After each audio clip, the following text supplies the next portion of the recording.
Hello everybody and welcome. This, for the last time this year, or at least NBL season, is NBL Overtime. Hashtag NBL Overtime to get involved. That's how you do it via all our socials. Free agency on fire. Social media on fire when it comes to these type of things. Homicide, that is not, man. That is, what is that?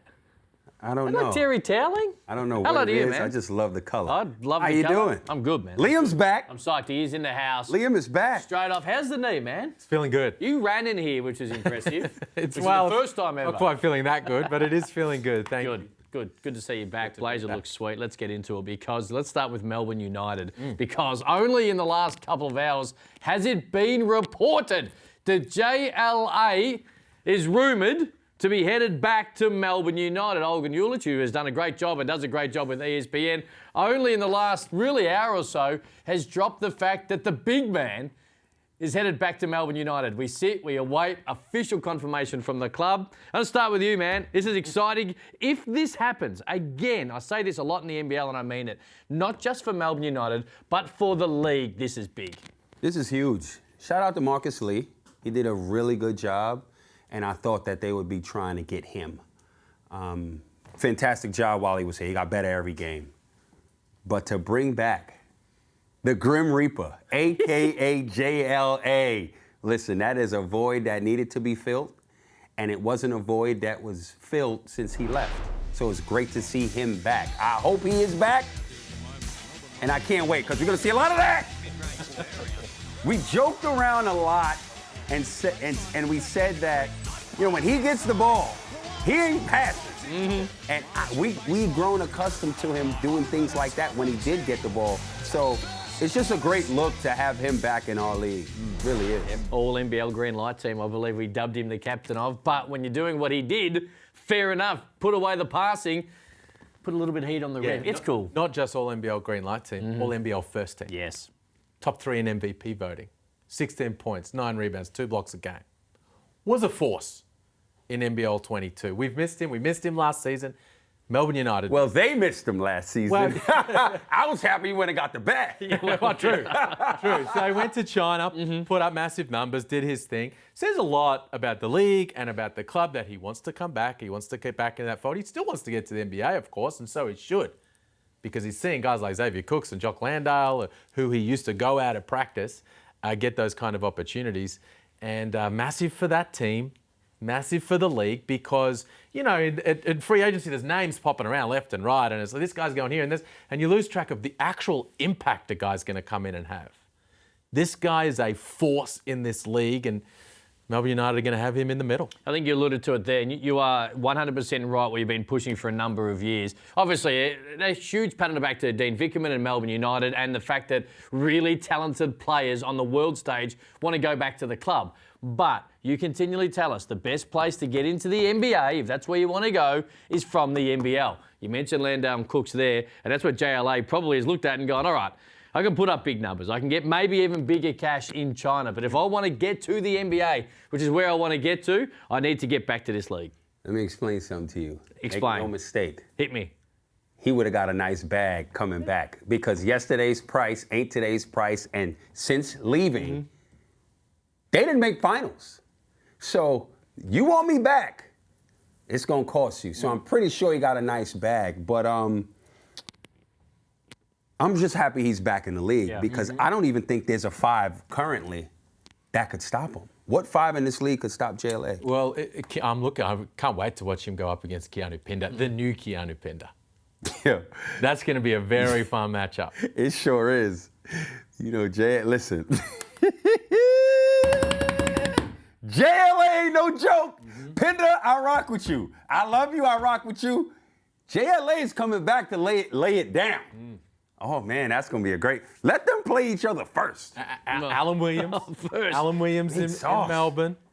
As Southeast Melbourne. Oh, I mean, my goodness. We just had a little dip in the kind of level of 5s that were in the league a little bit. But, man, with JLA back, Keanu Pinder not staying in Spain, coming back, signing in Perth. I mean, if you don't have things happening at the 5 spot, you're going to You be need to in go. trouble. You're absolutely right. And Wow. you are right when you talk about, maybe the 5, but that's how the NBL had been for a long period of time before Andrew Bogut joined the Sydney Kings. Then the free agency look and the way the structures, the rosters were structured a little bit. Shout out to Sean Long. Putting up big numbers as well. The clubs started to look a little to try and contend with Andrew Bogut. Now there's like an organic evolution where it's like, okay, this is what we need to get. And it's cool. It's great. It's great to see, and it's a conversation that will continue to dominate now the free agency and the import watch when it comes to who is going to fill those import slots to take on guys like Pinder and JLA if, in fact, it turns out that way. Now, before we get off Melbourne United, Mick Randall from News Corp, he just slid it in. Really nice article, promising signs for Shea Illy. Yeah, that's of course, and that was a great read, but he just slid it in, just a little, and you know what? Melbourne United are also keeping an eye. I'm paraphrasing here, I'm Matthew Dellavedova, if he wasn't to be able to get another NBA contract. Of course, part of the Sacramento Kings in this NBA season as they head towards the playoffs. This would be interesting. Very interesting. Yeah, I mean, obviously he went back to Sacramento and there's talk potentially about him coming back. Melbourne United, of course they have interest. Why wouldn't they have interest? All NBL second team. Yeah, not the guy that puts a pile of points on the board, but when you've got Chris Golding and you've got Joe Luala-Chul and you want a guy like Matthew Dellavedova at that point spot, a guy who is looking to get them looks. And if you have Delly and you have Shea Illy healthy, man, you've got a dynamic point guard depth chart. You've got Luala-Chul and Hook Porty at the 5 spot. Like, that squad's coming together. You got nothing? Of course I got something. Good. Facilitator, defender, he wins where he goes. Look, he left to Sacramento. Look at Sacramento right now, right? Well, he carried Cleveland to their first NBA championship ever, and now he may well do the same with the Kings. That'd be a great pickup if he comes back. Huge. He'd pick up right where he left off. He was great. They were the best regular season team when he was here for that year. Of course, Tasmania were great in that Game 3 game, but they were really good. He was really good. Now, let's get to a guy that we certainly know is going to be in the league. We've spoken about this man for about 7 or 8 weeks. A lot of the fact that he dominated the playoffs. It is Will McDowell-White. And then the conversation shifted to every club knocking on his door, understandably. And in the end, he shut all the windows and said, I'm staying home. He's staying at New Zealand, and I think, I'll let you go first. You said it was the best thing for him to stay in New Zealand, and in the end, he agreed. Yeah, I like it for him. He has a really special relationship with Mody Mayor. Now, don't get me wrong, Will McDowell-White's a level of player where he's going to go, wherever he went, he was going to go and play really well. But the grass isn't necessarily always greener. New Zealand came strong financially with a really good, solid offer, bigger offers elsewhere, no doubt about it. But a really great relationship with Mody Mayor. Mody loves coaching him, and he helped him take a huge leap this season with his game. And I like the fact that Will's backed himself and the relationship of the club in to say, let's bet on each other to go another level, like Joe Luala-Chul did with Melbourne United when he signed that 1-year deal a few years ago. So I love it for the Breakers and for Will McDowell-White. I know you didn't miss the show last week, even though you weren't here. So just to refresh your memory and everyone else's memory, last week you said McDowell-White to the Red Army, they're going to get DJ Hogue, and you gave them the championship. Are you a little less confident on Perth now that McDowell-White stayed in New Zealand? Yeah, I mean, it's the quality. I mean, that would have changed. It was a tad early prediction. Listen, he went out west. I agree. That would have but he's loaded not. them up. It's a good, it's a good get, isn't it, for New Zealand to hold on It's to a him. fantastic get to keep him. Great quality local, the best point guard in the league, local for sure. Looking forward to see what other pieces they put around him. Would love to see Barry Brown Jr. back in the league. That's really going to tell if this was a great signing or not, him going back to New Zealand, the other pieces around him. I really enjoyed the comments, the quotes from McDowell-White in the article with Olgun Ulick, maybe 4 or 5 days ago, where he said, I'm trying to get more consistent. That's my next leap next year, which we spoke about a couple of weeks ago. He said, I want to have, like 7 or 8 or maybe 9 good games in a row. And then he was like, and then maybe take a night or 2 off and then get back, just giving himself permission to take his foot off the accelerator. I like, and you mentioned that relationship that they have, player and coach. I like the idea of having him involved in those conversations about who the best imports are to place around him. We know how talented he is and how great he was last year. And there's no doubt the imports that they had around New Zealand absolutely nailed it. Now, it's going to be hard to do that Again, Brantley was outstanding. We've seen in the NBA already. But to have that relationship and those conversations with your lead point guard would be interesting to see, because if they get it right again, who knows what can happen. You better get a Barry Brown Jr. type if you're not getting Barry Brown Jr. Because that 20 coming off the bench was impactful, it was meaningful. We all know what he meant to New Zealand, and it's a luxury to play with a guy like a Barry Brown Jr. So it's on New Zealand right now to get those other pieces, those core, those imports right. They got to get it right.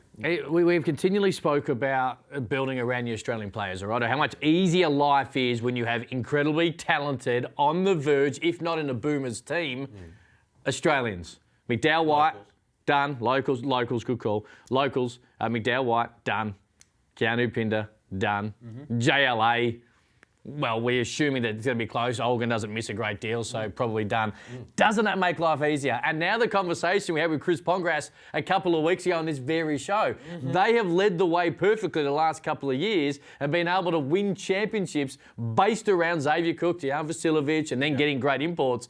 Now the other clubs have to stand up and make sure they get the right guys. Adelaide would argue they got the right guy, Mitch McCarron. We've got to see how it plays into the new season. Well, I'm fascinated to see what Sydney do here, because no doubt they're in the conversation with Keanu Pinder. That went in a direction they didn't want to go that far. They were in the conversation with Will McDowell White. They were in the conversation with Bull Quall, who re-signed with Cairns.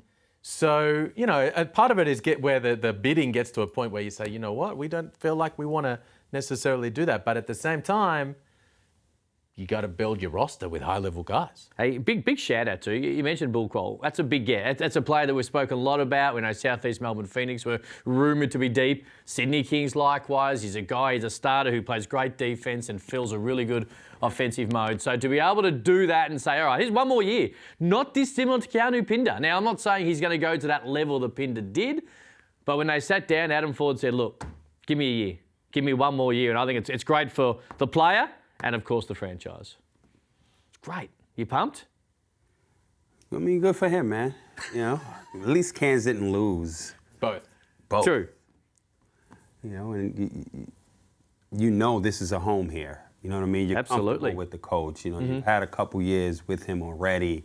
You know what he's about. He knows what you're about. And, you know, you go again. A couple of GAC signings over the course of the last 24 hours as well. Shout out to the GAC brothers. Yep. One's in Cairns. Maybe flew a little under the radar. Absolutely, it did.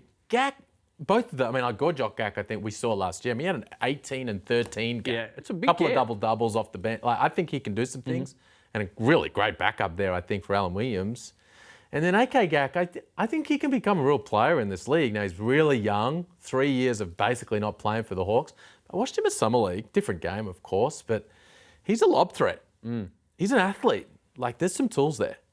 Which is how the game has gone a little bit, right? It's been a bit more athletic, up-tempoed last year or so, which I think suits his style of play. Just quickly, before we get to a break, let's talk a little NBA, and by that I mean Australians in the NBA, one in particular, Xavier Cooks, who, and you have been going on about this, and you've hit the nail every single time you've spoken about it or posted on social media. MVP, grand final, jumps on a plane, sore knee, gets to Washington. They're playing the season out. Perfect opportunity for him to roll in and show a little bit, just a little tease of what he can do. He gets his first start and he goes, you know what, I'm going to do this? I'm just going to take them to school. It was fun to watch, Homicide, this whole situation unfold. I mean, the cool thing about it is we've seen this in our league all year, the last 2 years. And it's great to just see, again, anybody that can dominate this league, their skill set can transition to the NBA hardwoods and do exactly what we've seen them do here. So again, it's just another example. I just feel this day and age, it's no longer a selling point where you say, come to NBA, be like, listen, man, here's the examples, and here's another one. DJ Khaled voice, right? Another one. Come over. It works. And that's the greatest, I think the greatest thing for working in this league, seeing it where it's, you know, I've been here 6 seasons now. So from when I first got here, where it's like constant ask, to now it's a conversation. Now the phones are ringing. Now emails are constantly coming through. You know what I mean? And it's just like, we either can't help you now. You know what I mean? Like, look, sorry, like, Can't help. It used to be a point where, yo, I got a guy who I think is good enough to play here. Well, if he ain't in summer league, or he ain't in the league, it's not gonna happen. So it's just pointless hitting me up. Yeah, you said it. You said it a couple of years ago, like really early. That listen, if you're rocking out in this league, if you are really playing at a high level in this league, then you can do it in the NBA. There's no doubt about it. And we're just seeing time and time and time again. Young guys, older guys, middle of the kind of career guys like Xavier Cooks is right now. And they're all able to make that transition and do really well. Now, it's the end of the season. Like the teams, it was big minutes, opportunity right there. But you can clearly see that he can do it and he's going to do it there at that NBA level. Hashtag NBL Overtime to get involved. And, of course, your next star is about to try and do the exact same thing.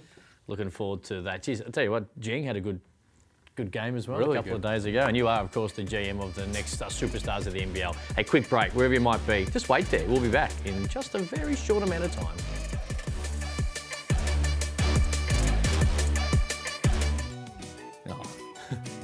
No, okay. Apparently this is true. What's wrong? Well, I'll talk about spending cash. Go on, Liam. Look at it. No, come, mate. You've had a big week.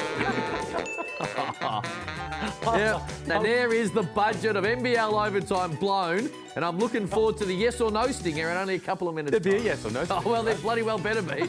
All right, yes or no, play the stinger. Hold on, is there Come on, give the man his stinger. I've carried this show for 5 seasons now, and that's the absolute thanks I get. There's the socials, of course, they're on fire. Hashtag NBL Overtime to get involved. Now, I do notice, Corey, that while this show has been going to whole new levels this year and the NBL's been going to whole new levels, old Santa's Watching has just disappeared from the screens in about the middle of January, so I assume you've got like 16 minutes to finish the show of Santa's Watching? There's just been so much to talk about in such a short little time, but we've got a best of Santa's Watching. Okay. Oh, from man. NBL 23. Zing it up as, and of course we start with the stinger, which is just a beautiful thing. And we start, Radon Tucker from the corner, beautiful, good hit. They loved it, but I really enjoyed this from Marcus Lee. Look at this celebration from the thing. Didn't even go to Tucker to congratulate him for the 3. I like Antonius Cleveland, what's this play called? Honestly. And Scott Roth on the sidelines, always active. Look, he's like a conductor. Here, look at him. He's da-da-da-da-da. He's calling all the players. And Princess Mary, of course, we enjoyed the royal influence. Now, is this Adam Ford on the sideline or Elvis Presley? Bam! He's passionate. Adam Ford has left it. Modi Mayor, of course, we're enjoying the coach's work. Look at the defensive slides here from Modi Mayor. Slide, slide, slide. Slide, slide, slide. Left, left, left. Right, right, right. Oh, a little contest. Yeah, I don't mind Goodness, the the contest. I'm not contest. sure I about don't the mind the contest. contest. I don't like it. I don't like it. He's not happy. Well, you know, they come up in the film room. Got to get a hands. Anthony Drimmick is always fun on Sanders Watching. Look at that. Real stank face type of stuff from Drim. And this was very nice. You always got to throw a Hail Mary into the mix. And this from Tajir McCall was my favourite. Yeah. You know my favourite part about that shot is? He was in no rush. No rush. In no rush. He just took 2 dribbles, like real casual. And they weren't particularly happy on the break, of course. Now, I still can't work out how the... Oh, hold on. Before we get to that. Oh. This was maybe my favourite. Look at this work from the fans. I still can't work out how the Hawks got away with this. Look at the defense here from the Hawks. 1, 2, 3, 4, 5, 6 dudes. Real sort of lock up stuff. Yeah, that's definitely a referee mistake. The fear Very rare. from the floor wiper with Keanu Pinder bearing down. Yeah. It was permeating. And speaking of being on the floor, the cameraman. Oh, man, just, what are you doing? Kick off the No, floor. it's interactive, Come on, man. get off the floor, That's we're what trying the to play. cameramen and women do to make sure that the people at home who aren't at the game get the up close and personal gear. I want to point out, that 36ers jersey they had on there might be the nicest of the season. Are you happy with that? Yeah, I like that. I like that. Okay. Adelaide's interesting. We haven't spoken a great deal about Adelaide. We don't have a great deal of time, but they did end that there. They are rolling. Cleveland's going to be back. McCarron's going to be back. Of course, Jason Kadee is going back there. It's a huge off-season. They tooled up 12 months ago to have a real crack at this thing because they were sick of being on the outside of the playoffs, and they were on the outside of the playoffs and what can only be described as a disappointing season. This is a huge off-season and then season, NBL 24 for the 36ers. Every off-season is huge for every NBL team because you can turn it completely around and you can win the title. So it's big for them. They were packing out their stadium at the end of last season, so they're in a good place. Their fans deserve it. Early in that COVID season, they were just packing the joint out. Their fans deserve a really good 36ers team, so make sure they get it. And we've spoken about this. One of the best things about the NBL is you can finish last one year and turn it around and contend for a championship the year later. And I don't think there's a great deal of sporting leagues around the world that can do that. 3.2 out of 10 for Sanders. Oh, wow. Well, you took 3 months off. Came back with a bang. Yeah, that's also true. I'll give you a 4 for today. NBL Overtime, plenty more next. Vasiljevic for 3, got it. DJ hits another one. So a couple for Vasiljevic early. From DJ. Downtown again. There it goes again. 4 of 4. Go ahead, DJ. For 5. One more. From downtown.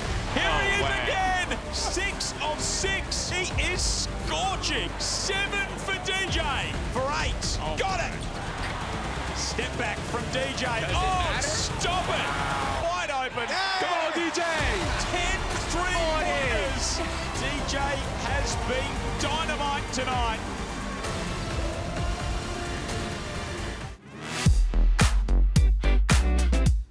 Welcome to Overtime. Dancing. Where's my camera at? Hey, last time. See you, doing a great job. You're in thongs. Come on, man. Come on. I know you're out and about and you're relaxed, but you're going over there, you're representing Australia. come on. You're representing the league. Where did that vision come from? That's how I get that stuff. Usually when you say I've got a theory, it's kind of rubbish what tends to follow. Mind you, the NBL's introduced 5 of my rubbish theories in the last couple of years. That is- So, hey, can't be that bad. That is, Last time they missed the playoffs. Have a listen to this. What do you reckon the #1 movie in the country was?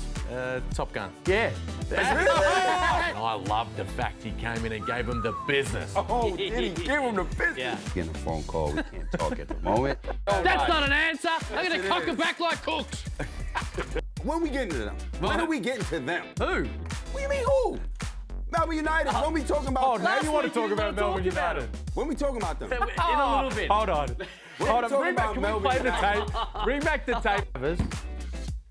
I promise you, I'll never steer you wrong. You know I keep it real. You know I keep it 100 with you. I'm telling you what to do. They're doing it this year. How don't you believe it? What? So tell me, why aren't they in the top 2? With What do you mean top 2? Well, you said they were because- not going to be in But the have they top 6. Have they done it? What have they done? Have they done Right? it? You can Game do after what game after they've game. done last year. That's why neither Adam Ford or Scott Ross could coach NBL Overtime 3x3 team because we may well be hungry, but we're not humble. Best show in the country. What? Yes or no? We're getting out of it. That's a rubbish again by you. Can't answer We're that going yet. home.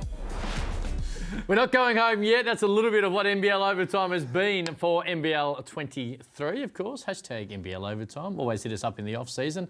We just won't get back to you. Have you come strong with yes or no? You won't to believe finish the year? this. You will not believe this. I have no yes or no today. Oh, hold on. You what? lying. No yes or no. For the last show, you don't Well, have no yes or no? the excitement and the intrigue in yes or no is when it pops up in a week or two later, and then you two realise finally that I'm asking questions of which I already know the answers to, Yes. of which we aren't doing because You've been doing that. I've been doing it for 5 seasons now, and with no show next week. I actually went back and looked at some of the old yes or no questions I've asked over the years. Oh, yes. And yeah, it's actually, I said in that piece there that 5 of my rubbish ideas have been picked up by the NBL. It was actually 9. Okay. And you won't believe it. Homicide and I had dinner last week together. Oh, yes. Somebody asked him about the time I asked about getting paid by the Ball family. Yo, I found the culprit by accident. I was sitting there Who noticing actually asked him these questions? I'm like, so you the guy who got this from? And he said, you know what he said? What? He was like, I still think you got paid. I was like, yo, Cam was like, ripped overtime apart. I'm like, not again. Not again. Cam was like, no, we cannot do this right now. So, on that note, no yes or no. Hey, big shout out to Jack Keverin and Peter Hawley who filled in over the course of the years. Big shout out to Az out the back and the crew who kill it. Guy Neville, thank you, everyone. NBL Overtime. It's been fun. Peace. Dude, we literally